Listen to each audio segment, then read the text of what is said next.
અને આ બાજુ વડોદરાના એક વ્યક્તિને કતરમાં બંધક બનાવ્યાની વાત સામે આવી રહી છે। પરિવાર તડપી રહ્યો છે પોતાના વહાલસોયાને મળવા માટે, એનું મોઢું જોવા માટે, એની સાથે વાત કરવા માટે।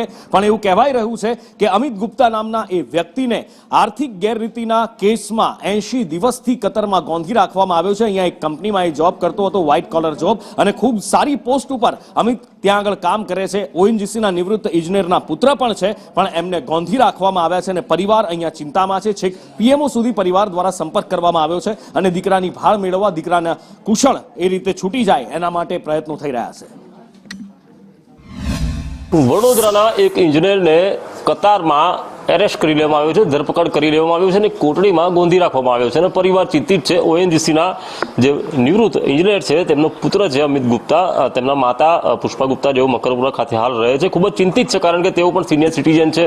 कब अरेस्ट किया गया है और अभी कैसी परिस्थिति? 1 जनवरी को रात को अरेस्ट किया। होटल में खाना खाने गया था, अपनी गाड़ी में वापस आ रहा था, वहीं उसको अपने सिविल ड्रेस में वो लोग आए और उसको उतारा गाड़ी से और अरेस्ट कर लिया। और उसके बाद गाड़ी भी उसकी कब्जे में कर ली। गाड़ी भी उन्हीं के पास है, मोबाइल, गाड़ी, सब जो भी कुछ उसके पास था सब उन्हीं के पास है।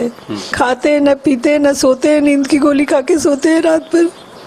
नींद की गोली खानी पड़ती? नींद की गोली खा रहे महीनों से हम। सरकार से क्या आशा है? न्याय दे सरकार, हमारे बच्चे के प्रति न्याय दे, हमारे बच्चे को न्याय दे, हमें यही आशा है। और क्या? गुप्ता जी, बहुत ट्राई किए होंगे, 80 दिन बीत चुके हैं। आनंद महिंद्रा की कंपनी है इतनी बड़ी, क्या आशा है आनंद जी से भी और भारत सरकार? आनंद जी से हम रिक्वेस्ट कर रहे हैं भाई, हमको टाइम दे मिलने का और हमारे बच्चे को निकालें वहाँ से। तो कंपनी का, आपकी कंपनी के लिए वो डेडिकेटेड वर्कर है। एवरीबडी नोज कंपनी के बॉस नोज की इज अ डेडिकेटेड वर्कर। और mister even Anand Mahindra is also knows, they are telling.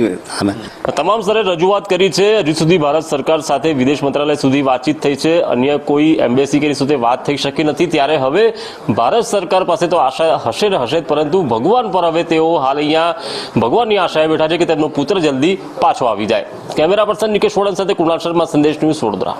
કતારના એમ્બેસીનો જે દિલ્હી ખાતે સ્થિત છે તેમનો સંપર્ક થાય અને આ બાબતે એમના માતા પિતાનો જે અધિકાર છે કે સ્પષ્ટીકરણ મળે કે કયા કારણોસર આવું થઈ રહ્યું છે અને આગળ હવે શું એનું રોડમેપ છે, આ બાબતની રજૂઆત સ્ટ્રોંગલી મારા દ્વારા કરવામાં આવશે।